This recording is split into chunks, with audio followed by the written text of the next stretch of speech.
시간이 되었으므로 다 같이 묵도드리심으로 8월 22일 예배를 시작하겠습니다.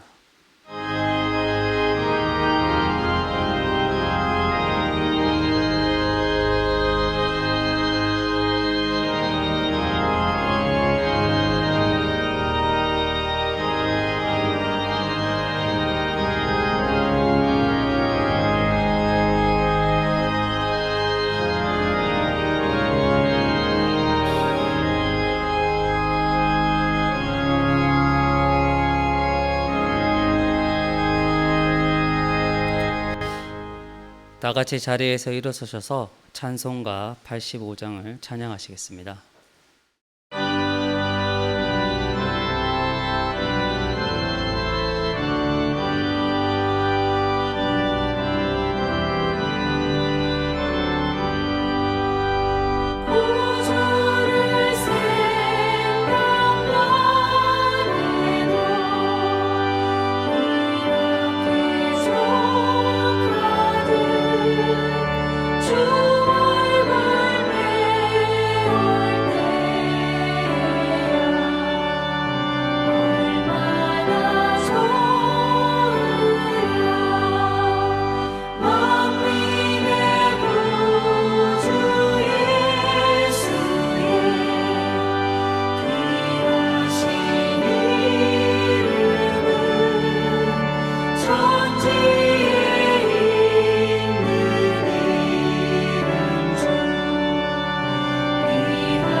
다 같이 사도신경으로 신앙 고백하겠습니다.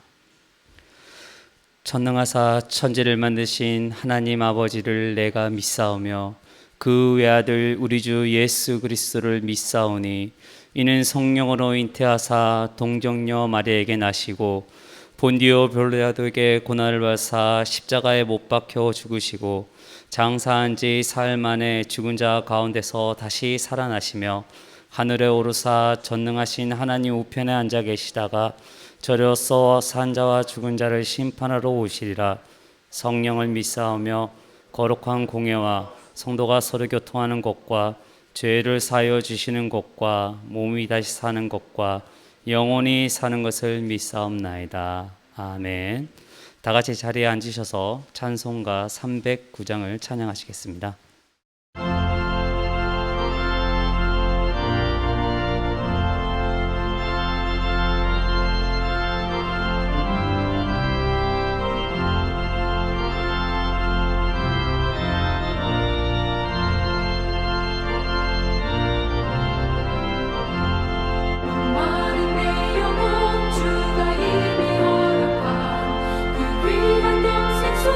주용할 만한 네가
이 시간은 전한우 지사님 나오셔서 우리를 위해서 대표기도 하시겠습니다.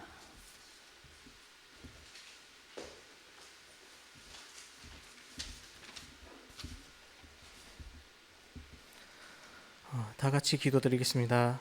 사랑과 은혜가 충만하신 하나님 아버지 감사합니다. 이렇게 건강을 허락해 주시고 예배드림을 너무나도 감사드립니다. 하지만 한 주간 많은 세상적 유혹 가운데 있었고 전세적으로는 코로나로 기나긴 힘들었던 날도 있었습니다. 그것으로 우리의 마음에 있는 분노들이 쌓이지 않게 하여 주옵시고 그런 것들로 인해 화평이 깨지지 않게 하여 주옵소서. 마음속에 쌓인 그런 분노들을 대신 주 예수 그리스도의 마음을 허락해 주시리라 믿습니다. 사람들을 대할 때 세상 것들로만 대하지 않게 하여 주옵시고 또한 가까운 사람들일수록 그리스도의 마음으로 대하는 지혜를 허락하게 하옵소서. 마음속에 악한 감정을 갖고 미움, 시기, 질투를 조장하는 사탄에게 흔들려 이용당하지 않는 저희들 되게 하여 주옵소서. 특별히 예배 후 남전도 주간으로 야외를 계획 중에 있습니다. 준비한 손길들 기억해 주시고 계획된 시간 속에서 시작과 끝 주님 주관하시고 이끌어 주시옵소서. 꿈을 주시는 성령님이라는 말씀으로 전해주실 목사님 건강 내려 주시옵시고 말씀 선포하실 때에 그 말씀으로 인해 저희들이 영육적으로 더욱더 강건해지는 시간 되게 하옵시고 이 말씀 듣고 한 주간 시작의 밑거름 되게 하옵소서. 지금은 예배 중이오니 마친 시간까지 주님께서 저희 마음속에 자정해 주시고 홀로 영광 받아 주시옵소서. 예수 그리스도 이름으로 기도드렸사옵나이다. 아멘.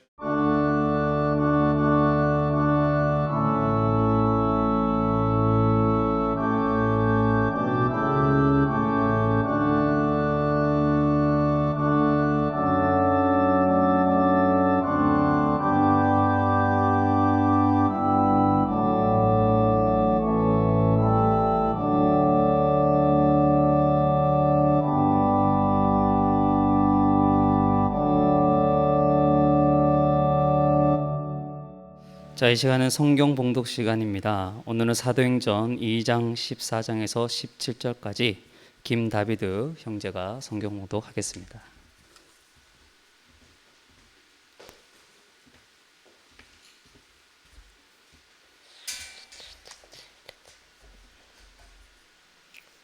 사도행전 2장 14절에서 17절입니다.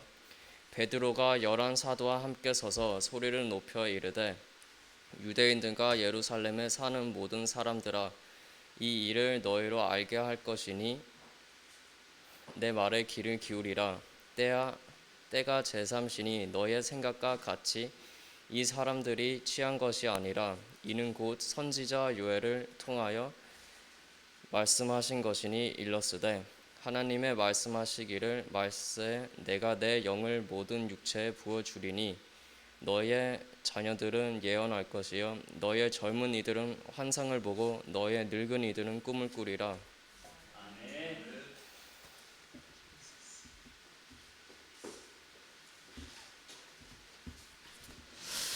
자, 이 시간은 꿈을 주시는 성령님이라는 제목으로 담임 목사님께서 설교하시겠습니다. 많은 은혜 받으시기 바랍니다.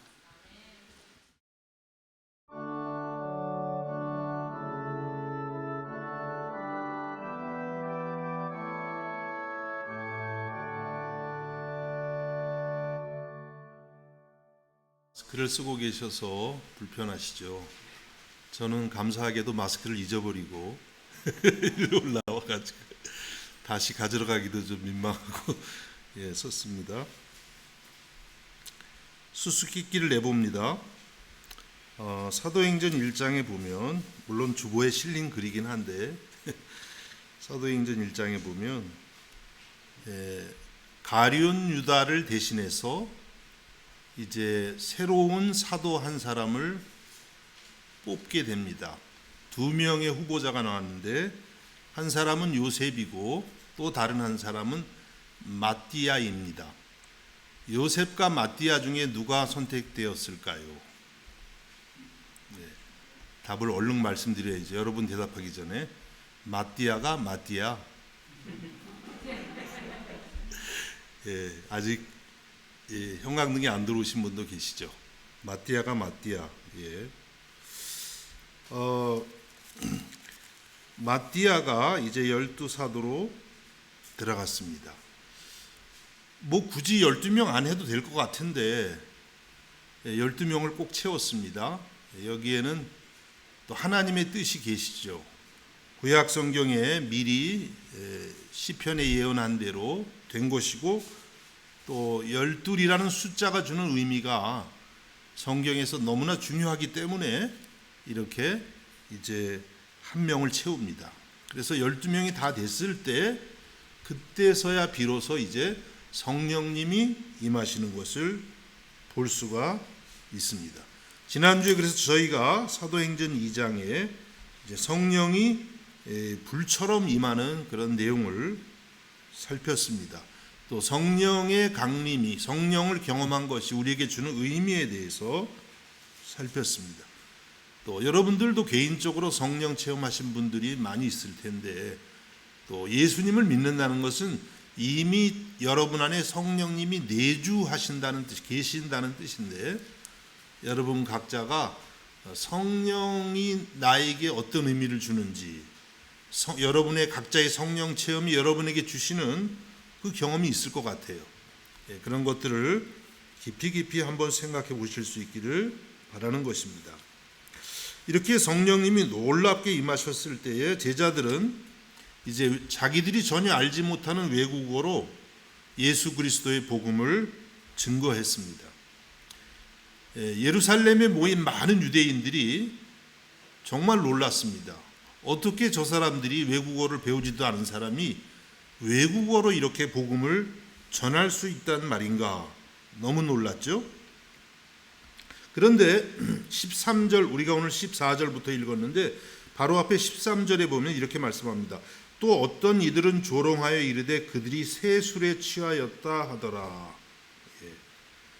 어떤 사람들은 그들이 그렇게 알지 못하는 말로 막 복음을 전할 때 저 사람 술에 취했네, 저 사람들, 그렇게 판단하고 조롱을 했다는 것이에요.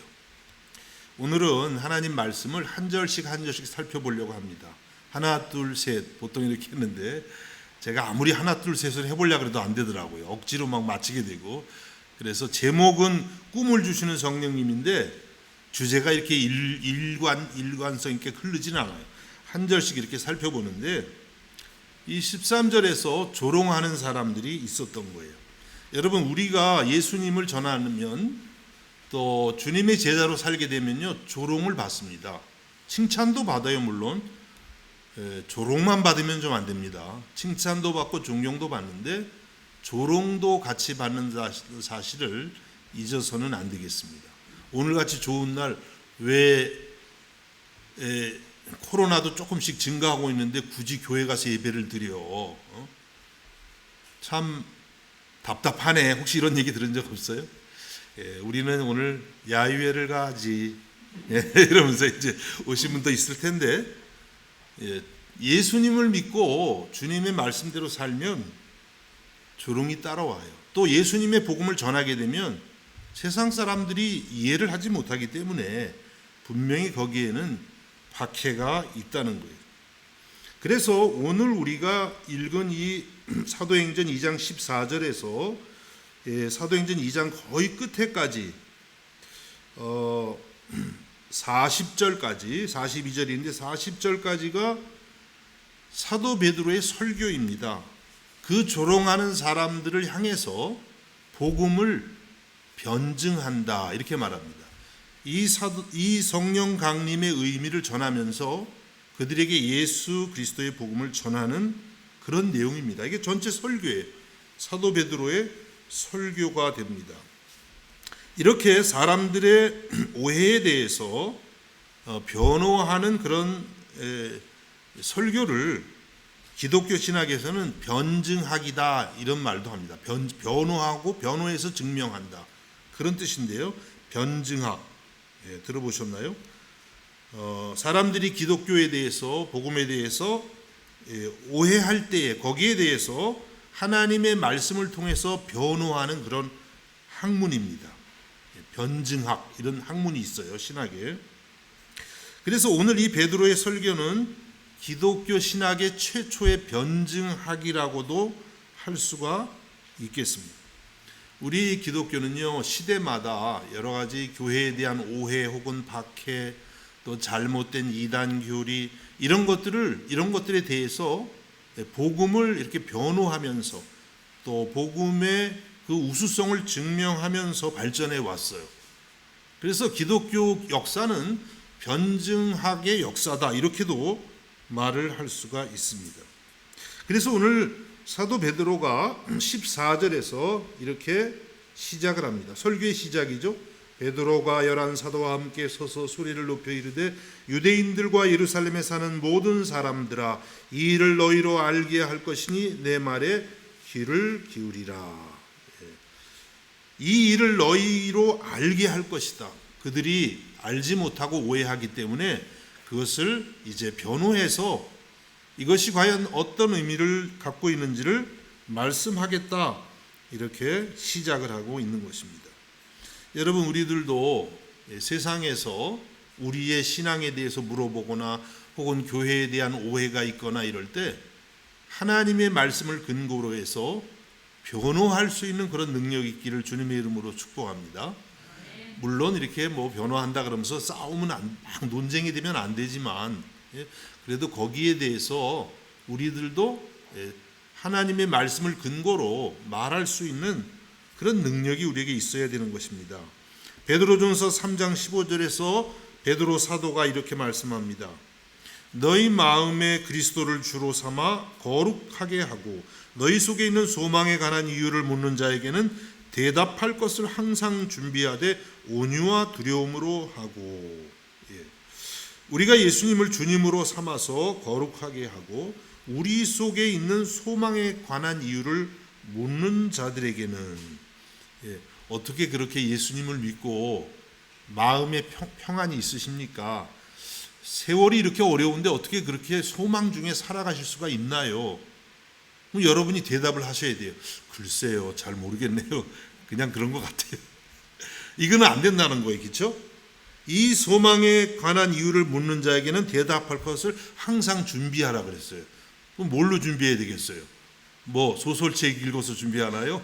안 되잖아요. 하나님의 말씀을 꾸준히 읽고 그것을 생각하고 묵상하고 이 시대에 또 비추어 보면서 말씀을 내 마음에 두어야만 누가 우리에게 물어볼 때 또 어떤 오해가 있을 때 교회에 대한 그런 오해가 있을 때 거기에 대해서 하나님의 말씀을 통해서 우리는 답변할 수 있는 줄로 믿습니다. 여러분, 이러한 대답을 다 준비할 수 있기를 주님의 이름으로 축복합니다. 예를 들어서 아주 기본적으로 예수 믿으니까 뭐가 좋으세요? 글쎄 잘 모르겠네. 이러면 안 된다는 거죠. 나 예수 믿어서 예수님의 십자가의 은혜로 죄 용서받고 영생을 얻었고 천국의 소망이 있어요. 이 세상 살이 힘들지만 나는 영원한 천국에 대한 소망이 있습니다. 예수님이 나를 사랑하십니다. 하나님이 내 아버지가 됐습니다. 분명하게 말할 수가 있어야 된다는 거예요. 항상 이와 같은 답변을 여러분이 준비할 수 있기를 간절히 바라는 것입니다. 오늘 여기 보면 사도 베드로가 그렇게 했습니다. 지금 이 성령의 강림의 사건을 보면서 사람들이 막 당황해하고 술 취했다 그러고 그러니까 구약의 요엘서가 있어요. 요엘 선지자가 쓴 그 요엘서를 쫙 인용하는 그런 베드로의 모습을 보게 되는 것입니다.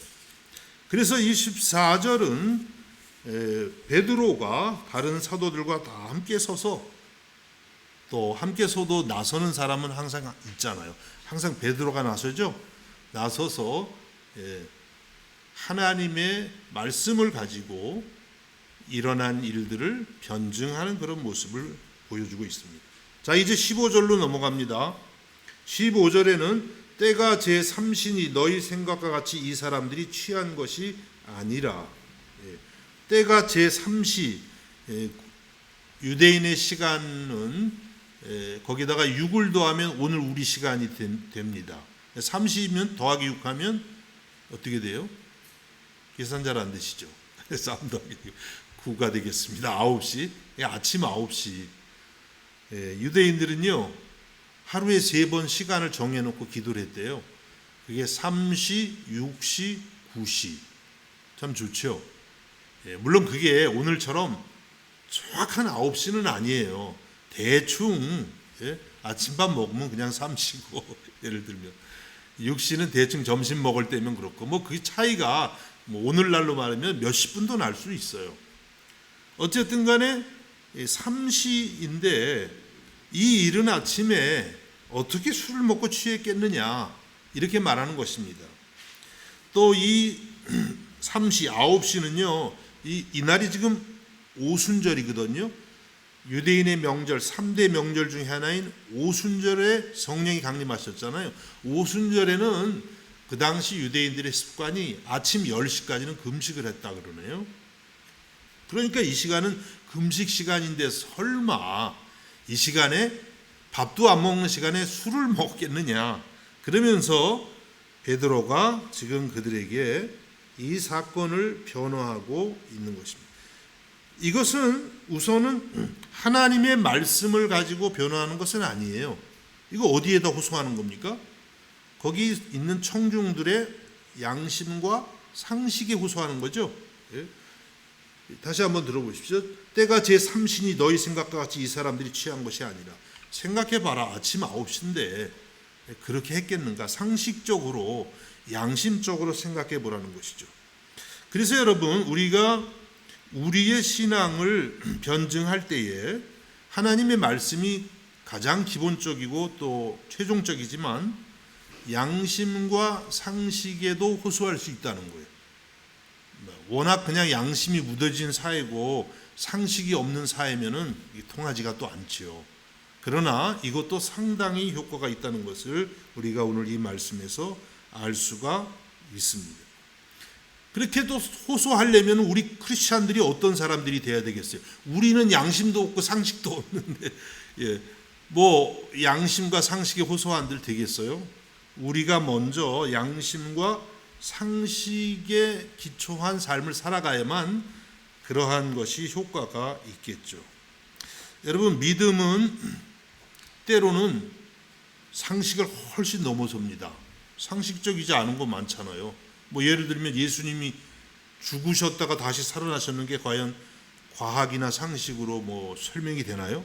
안 되죠. 물론 부활을 증명하는 것은 상식적으로 할 수가 있어요. 여러 가지 성경의 증거들을 통해서. 뭐 예수님이 물 위를 걸었다. 상식적인가요? 비상식적이죠. 그런 것도 많이 있습니다. 그러나 우리가 예수님을 믿으면 대체적으로 상식이 풍부한 사람이 되가는 것입니다. 그리고 양심이 아주 깨끗해지는 그런 것을 의미하는 것입니다. 그래서 이단이나 사이비를 보면은요, 상식이 많이 부족할 때가 있어요.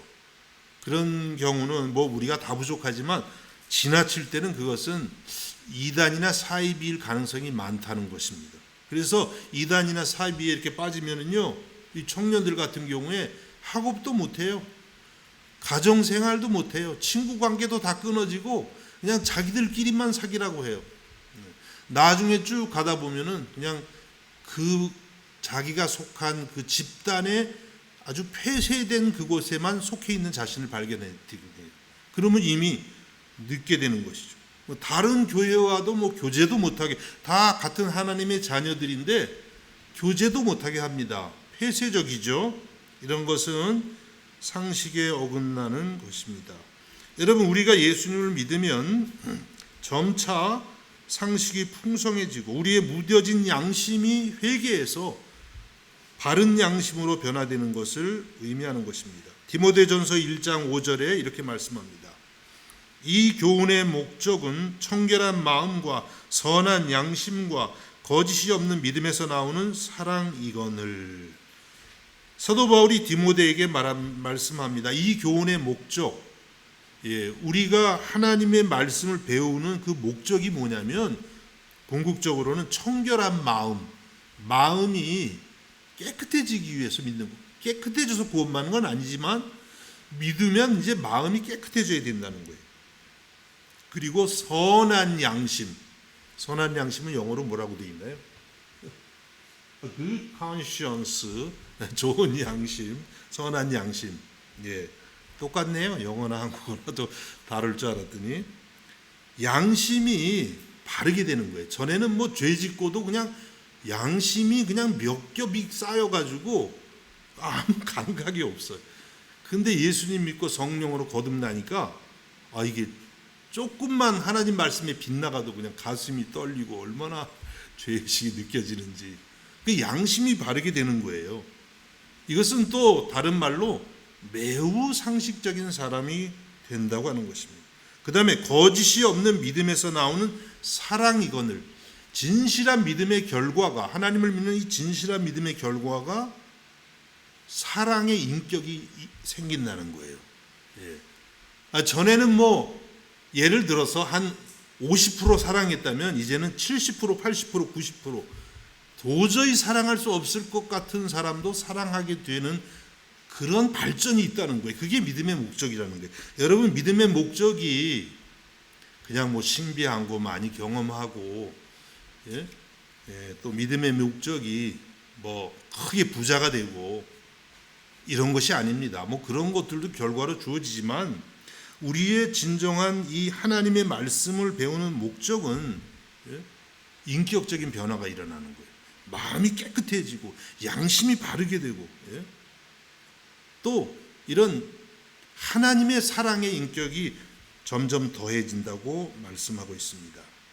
여러분, 우리 모두가 이렇게 바른 길을 가는 그런 사람들이 되어서 우리의 바른 믿음을 통해서, 우리의 바른 양심과 상식을 통해서 세상 속에 주의 복음을 증거할 수 있기를 주님의 이름으로 축원합니다. 그리고 이 15절에서 한 가지만 더 짚고 넘어가고 싶은 것은요, 삼시라고 하는 거예요. 삼시. 삼시 그러니까 좀 이상하네요. 삼시. 삼시기가 왜 생각나죠? 삼시. 삼식은 아닙니다. 삼시. 9시. 기도의 습관. 여기 지금 베드로와 제자들은요, 예수님을 믿었어요. 이제는 신약의 크리스찬이 됐는데 구약의 유대 전통을 그대로 지키는 걸 볼 수가 있어요. 우리 이제 예수 믿었으니까 옛날의 유대 전통 다 버려, 이럴 것 같잖아요. 그렇지가 않고 그 기도의 전통을 그대로 가지고 와서 기도 시간에, 이 오순절에도 기도 시간에 집중해서 기도한 거예요. 또 이제 사도행전 3장 보면 거기서는요, 안진뱅이를 고치는데 그때 어느 때 기도하라고 올라가면 제9시 기도 시간. 9시면 몇 시? 9 더하기 6은 15, 오후 3시. 아주 이 좋은 습관을 유지하는 것을 볼 수가 있습니다. 그래서 우리가 신앙생활 할 때에 이게 너무 치우치면 안 됩니다. 그러니까 뭐 전통은 다 소용없다 그래도 안 되고, 전통은 다 맞다 그래도 안 되고, 밸런스가 필요한 것이죠. 그래서 신앙생활 하면서 과거에 우리 교회가 혹은 한국교회가 여러분들이 가지고 있었던 어떤 좋은 신앙적인 전통이나 습관이 있었다면 그걸 놓치지 마십시오. 그걸 어떻게든지 기억하고 살려내서 그걸 붙들고 여러분들이 유지할 수 있기를 주님의 이름으로 축복합니다. 그래서 우리 기독교는 전통과 역사를 자랑하는 신앙 아닙니까? 전 세계에서 우리 그리스도교만큼 전통이 오래됐고 전통이 깊은 그런 세상 사람들 말로 하면 종교가 어디 있어요? 없지요. 자랑스러운 전통 위에 서 있어요. 여러분만 믿는 게 아니고 세계 인구의 20억이 뭐 잘 믿든 못 믿든 20억 이상이 예수를 주로 믿고 있습니다. 역사가 2000년이 넘었습니다. 그렇죠? 대단한 그런 역사와 전통을 갖고 있어서 우리 기독교는 이런 역사와 전통을 항상 생각하고 좋은 것은 계속 끊임없이 받아서 쓰려는 그런 자세가 필요한 것이에요. 저 같은 목회자가 실수하기 쉬운 일이 있는데 그건 뭐냐면, 교회를 새로 부임했을 때, 우리 비엔나 장로교도 저도 새로 왔죠? 새로 왔는데 그런 생각을 하기가 쉬워요. 이제 옛날 거 다 없애고 한번 내가 새롭게 다 해보자. 근데 저 가급적이면 그렇게 안 하려고 그러는데 자꾸 새롭게 되는 것 같아서 저하고 좀 이상하게 이 흐름이 지금 안 맞고 있어요. 근데 가급적이면 그렇게 안 하려고 해요. 그래서 잘츠부르크하고 린츠 한인교회는요, 제가 벌써 언제 갔는지 하여튼 20몇 년 전에 갔는데 그때 있던 주보를 거의 지금도 써요, 순서를. 예? 린츠 교회 같은 경우는 이제 잘츠도 그렇고 린츠도 대표 기도가 끝나면 주기도문을 합니다. 성도들이 다 아멘 하면 성도들이 하늘에 계신 자 쫙 하는데 너무 이상하잖아요. 좀 안 이상하세요? 그래도 좀 그냥 했어요. 왜냐하면 앞에 선임자가 그거 다 만들어 놨기 때문에 교인들이 익숙하니까 그대로 이렇게 하는데, 한 번은 어떤 한 학생이 와가지고 목사님 여기 이단 같아요 그러더라고. 왜? 그러니까 대표 기도 다음에 주기도문 하는 교회는 처음 봤어요. 그럴 수도 있겠다. 그렇게 생각할 수도 있겠다. 그래도 안 바꿨어요. 왜냐하면 그것이 이미 린츠 한인교회의 전통이라고 생각을 한 것이죠. 우리 여기 교회 와서 전 처음에 몰랐는데 몇 달 지나면서 알았는데 우리는 예배 중에 교독문을 교독하는 순서가 없더라고요. 여러분, 한국의 교회 아마 장로교회는 99% 아니 100%가 교독문을 교독할 거예요. 근데 뭐 또 저는 그렇게 생각해요. 이게 비엔나 장로교회 전통인가 보다. 전통인가요? 아닌가요? 전통 아니, 그냥 이 순서를 줄이기 위해서. 코로나 때문에 말을 못하니까 죄송합니다. 그렇군요. 그런 깊은 뜻이. 내가 참 무지했네. 감사합니다. 예, 그렇군요. 그래서 저는 그냥 얘기를 안 하는 게 이게 우리 여기 교회 전통인가 보다. 그것도 괜찮네 나름대로. 뭐 그 진리도 아니잖아요. 그 순서로 해야 되는 게 있죠. 예, 앞으로 그냥 안 할까요? 자, 드리고 싶은 말씀은 그 교회마다의 전통이 있어요. 그거는 하나님과 교회 간에 오랜 세월을 걸쳐서 만들어지는 거예요. 그러면 새로운 목사님이 와서 그때마다 바꾸면 어떻게 돼요? 교인들이 힘들죠. 제가 목회자 생활하면서 고백을 하는 게 뭐냐면, 목사 생활하는 것보다 신자 생활, 성도 생활하는 게 훨씬 어렵다는 생각이 들어요. 목사님은 생활하다가 뭐 떠날 수도 있어요. 모르는 거예요, 뭐 사실. 그런데 성도들은 때로는 떠나기도 어렵고 그냥 거기서 주구장창 목사님들 바뀌고 그냥 바뀔 때마다 그냥 주보 순서 바뀌고 막 그냥 목표 바뀌고 정신이 없죠. 어렵습니다. 이런 우리는 좋은 전통들을 지켜나가는 겸손함이 우리에게 필요하다고 하겠습니다. 특별히 우리 한국교회가 가지고 있는, 지난주에 말씀드렸죠, 1907년 부흥운동, 거기서부터 전통이 오는 거예요. 한국교회는 열심히 기도하는 전통, 성경 공부하는 전통, 열심히 모이는 그런 전통, 전도하는 전통, 이와 같은 귀한 전통들을 지금 우리가 많이 잊어버렸습니다. 우리가 반성하고 회개하고 다시 꼭 찾아나갈 수 있기를 주님의 이름으로 축복합니다. 이제 마지막으로 16절과 17절 말씀입니다.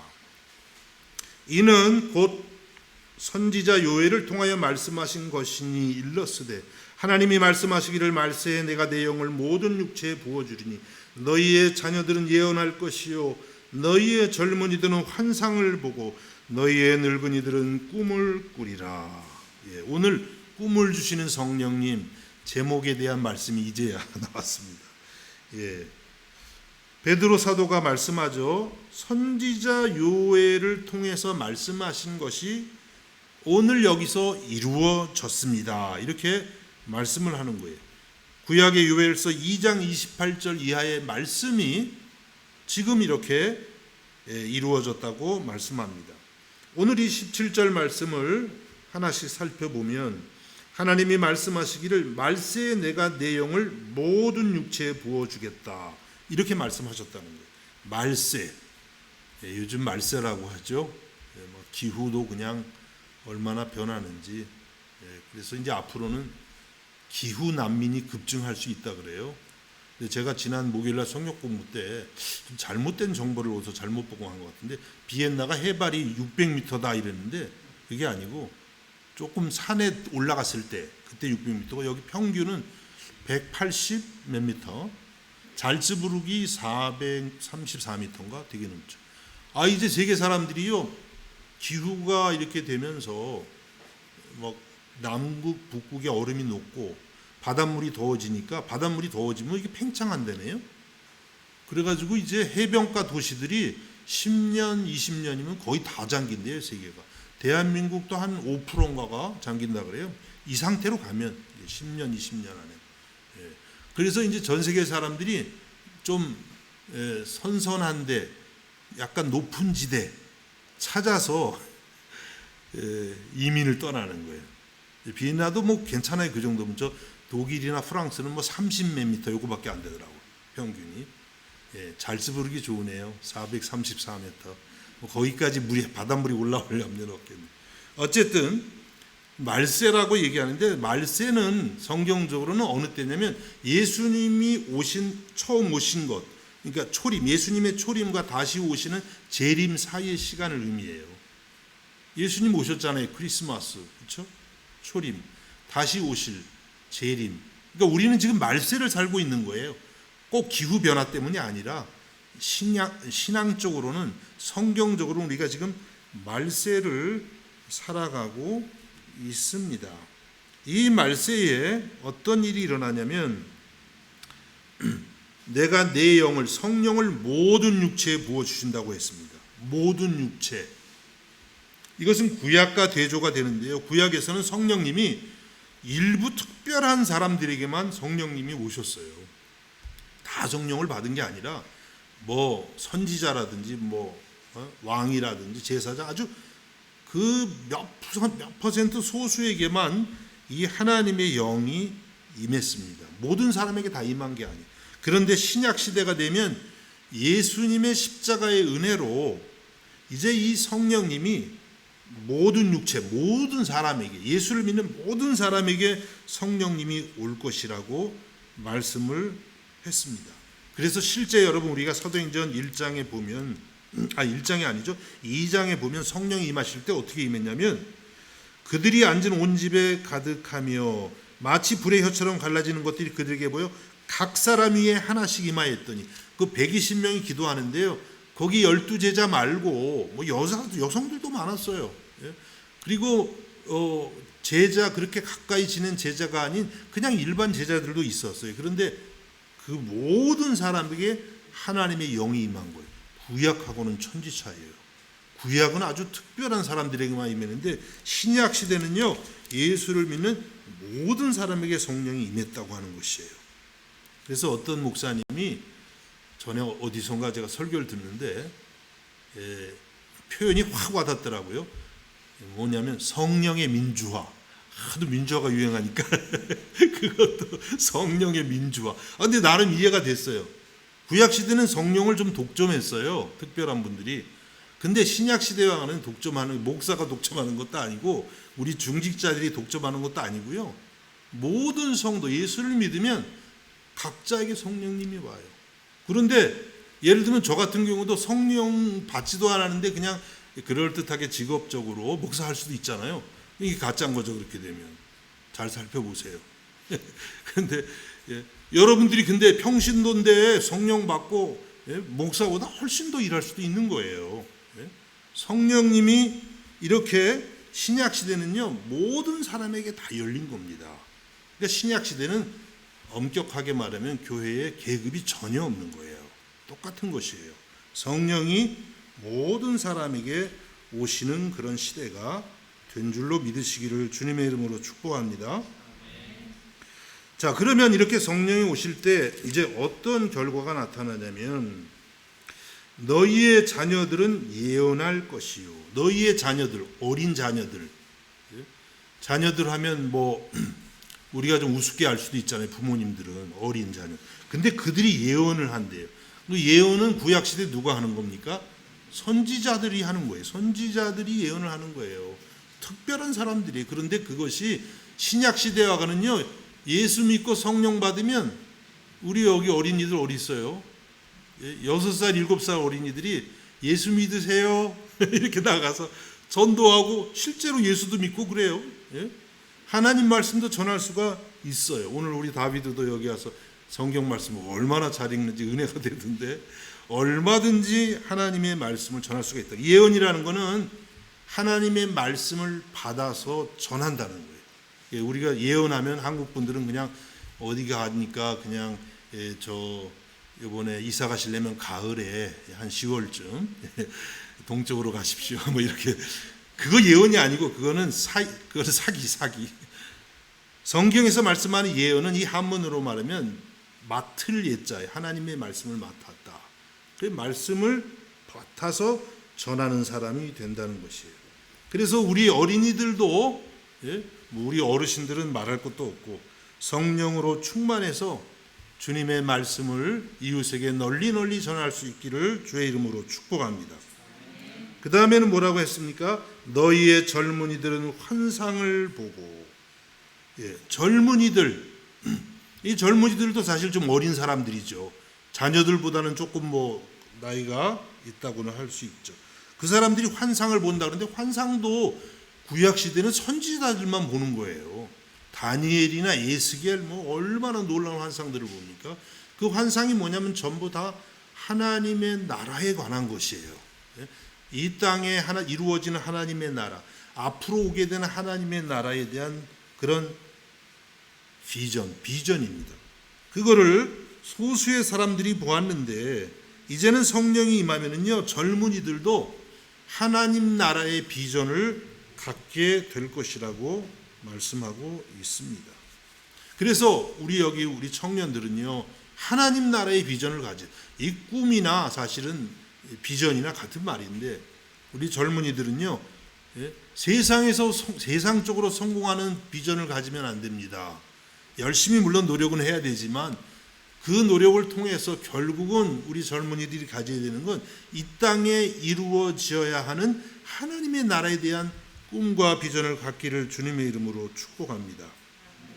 우리가 늘 주기도문 기도하는 게 바로 그 내용이에요. 하늘에 계신 우리 아버지요 이름이 거룩히 여김을 받으시오며 나라가 임하옵시며 뜻이 하늘에서 이룬 것 같이 땅에서도 이루어지라. 하나님의 나라가 이 땅에 이루어지기를 우리가 주기도문을 통해서 늘 기도하고 있어요. 하나님의 나라가 이루어지기를. 하나님의 나라가 내 마음 속에, 우리 가정 속에, 우리 민족 속에, 이 세계 속에 예수 그리스도가 주가 되고 왕이 되고 그분의 말씀을 따라 살아가는 하나님의 나라가 이 땅에 이루어지게 하옵소서. 늘 기도하는 거예요. 이것이 우리 젊은이들의 꿈이 되어야 한다고 말씀하고 있습니다. 여러분 우리 크리스찬들은요 이 비전이 좀 달라야 됩니다. 일반 세상 사람들하고는 비전이 좀 차별이 있어야 돼요. 일반적으로 세상의 비전이라면 돈 많이 벌고 권세 갖고 그렇죠? 권력 갖고 그런 건 아닐까요? 좀 소박하면 그냥 아파트 한 채 사고 차 약간 좀 좋은 거 사고 이런 것들이 비전일 수 있는데 그게 나쁘다는 뜻은 아닌데 그런 것이 우리의 진정한 비전은 될 수가 없다는 거예요. 우리 성도의 비전은 하나님의 나라가 임하옵시며 하나님의 나라가 우리의 기도와 우리의 복음 전파와 우리의 삶을 통해서 이 땅에 이루어져야 되는 것임을 믿습니다. 이와 같은 여러분들이 비전을 가져야 되는데 그러기 위해서는요 여러분의 꿈을 다 버리셔야 돼요. 지금 어떤 꿈 꾸고 계세요? 어떤 야망이 있으십니까? 야망과 꿈은 하나님 나라의 비전에 전혀 도움이 안 돼요. 여러분 예수님의 제자들 보세요. 얼마나 야망과 꿈을 갖고 그냥 예수님을 따랐는지. 예수님 따르면 한 자리 차지할 걸로 알고 주님이 십자가에 며칠만 있으면 돌아가시는데 그냥 그 주님을 앞에 두고 싸우는 제자들. 얼마나 야망이 세상적 야망 언제 깨졌습니까? 십자가 앞에서 산산조각 났습니다. 여러분들도 여러분의 꿈과 야망이 주님의 십자가에서 깨어지는 경험을 할 수 있기를 간절히 바랍니다. 다 깨져야 돼요. 깨지고 그리고 나서 성령을 받으니까 꿈이 달라지는 거예요. 세상적인 야망은 다 없어졌어요. 오직 하나님 나라에 관한 비전만이 있게 된 것입니다. 그래서 그들은 그 꿈을 향해서 그 비전을 향해서 생명도 아끼지 않고 복음을 전할 수가 있었던 것입니다. 여러분 세상의 꿈 현실적으로 좋죠.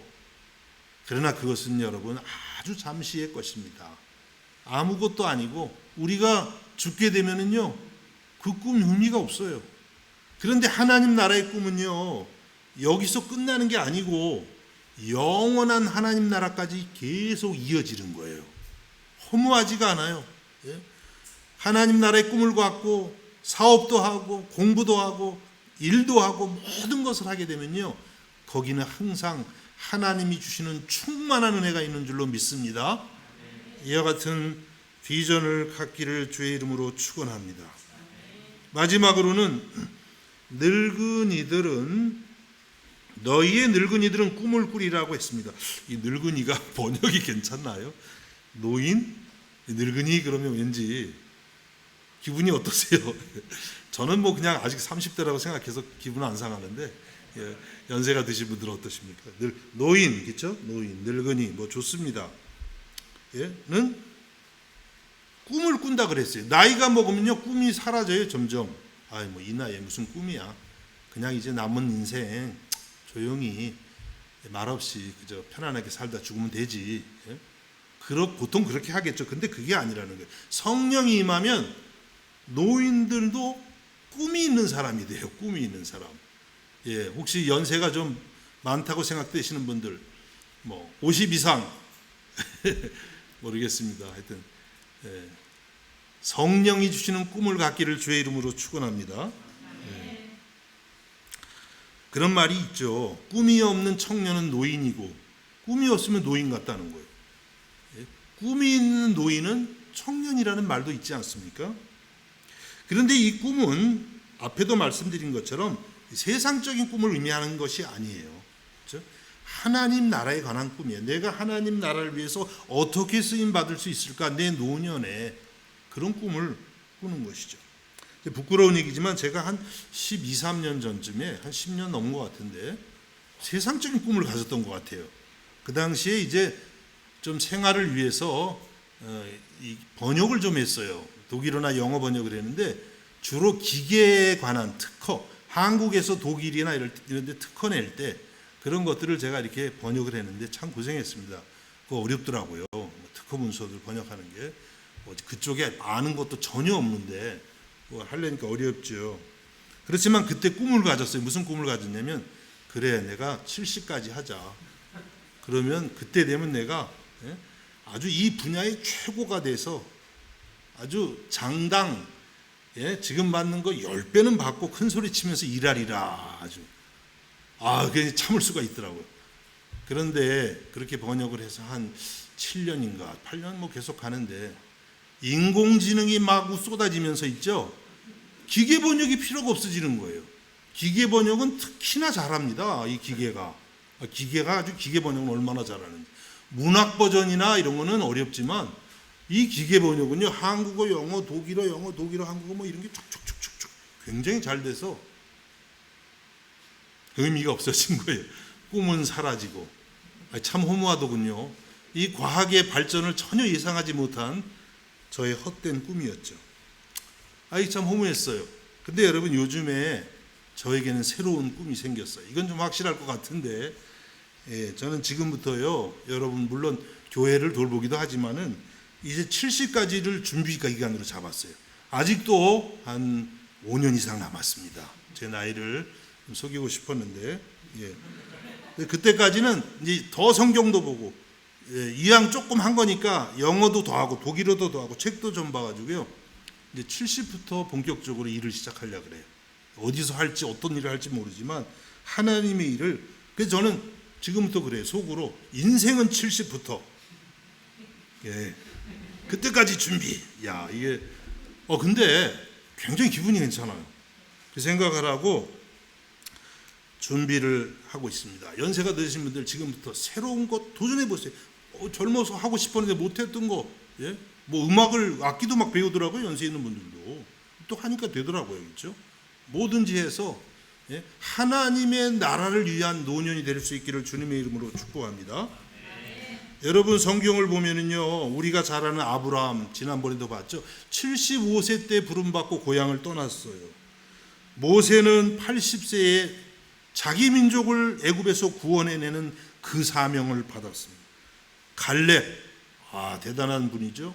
85세 때 아무도 공격하려고 하지 않는 그 헤브론 산지, 아주 난공불락의 헤브론 산지를 정복하겠다고 나섰던 것입니다.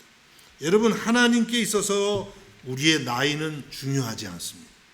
중요한 것은 우리가 얼마나 성령이 주시는 꿈을 꾸고 있느냐는 거예요.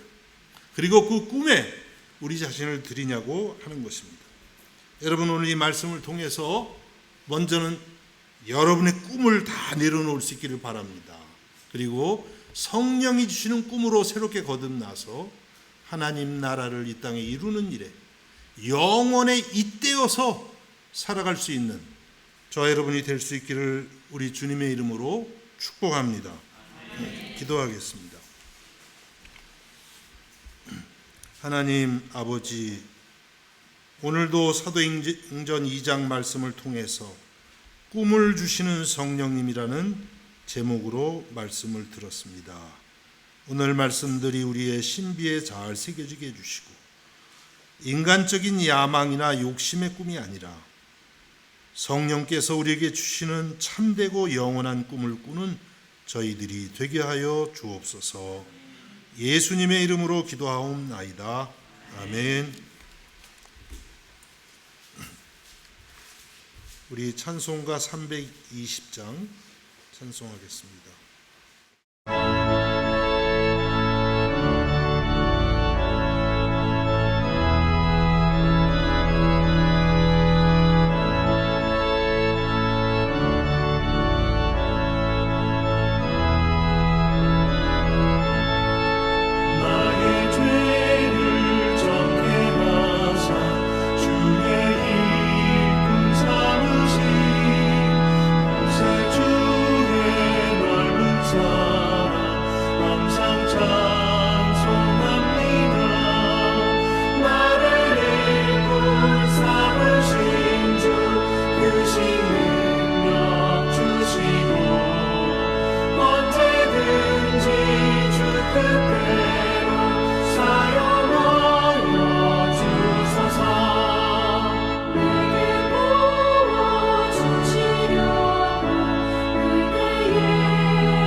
하나님 아버지 감사합니다.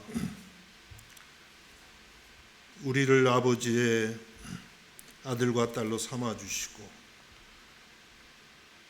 우리에게 성령을 주셔서 주님을 알게 하시고 영원한 꿈을 꾸게 해주시니 감사드립니다. 오늘도 이 은혜 감사하며 주 앞에 나와 우리의 몸과 마음을 드리고 정성을 드립니다. 주님, 우리의 전부를 주께서 받아주시고 영원한 하나님의 나라를 위해서 날마다 쓰임받는 은혜와 축복을 허락하여 주옵소서. 드린 손길마다 함께해 주시고 복을 주셔서 주의 나라 위에 더욱더 크게 쓰임받는 주님의 자녀들이 되게 하여 주옵소서. 예수님의 이름으로 기도하옵나이다. 아멘. 자리에서 일어나셔서 635장 주기도문을 찬양하겠습니다.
지금은 우리 주 예수 그리스도의 은혜와 하나님 우리 아버지의 무한하신 사랑하심과 성령의 감화와 감동과 교통하심과 충만케 하시는 역사가 이 시간 아버지 앞에 나와 예배하는 사랑하는 성도들 머리 위에 저들의 가정과 학업과 생업 가운데에 이제로부터 영원까지 함께 하시기를 간절히 축원하옵나이다. 아멘.